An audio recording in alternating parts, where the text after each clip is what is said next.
The children of my neighbor sold my grill and my video game while I was away. Now that I have sued him to recover my money, he calls me cruel for taking their vacation money.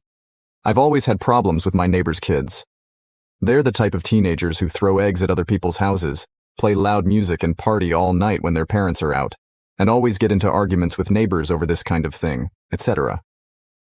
Of course, my neighbor never believed they did such things when he was away, even though everyone in the neighborhood had complained about them.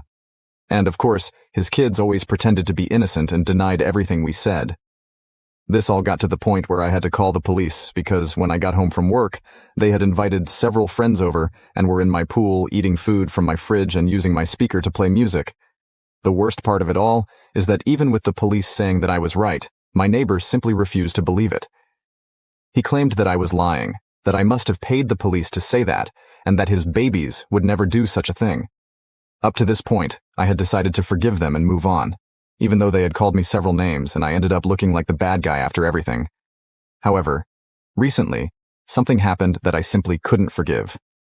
After the pool incident, I decided to install an alarm system in my house precisely to prevent something similar from happening. For a while, it worked.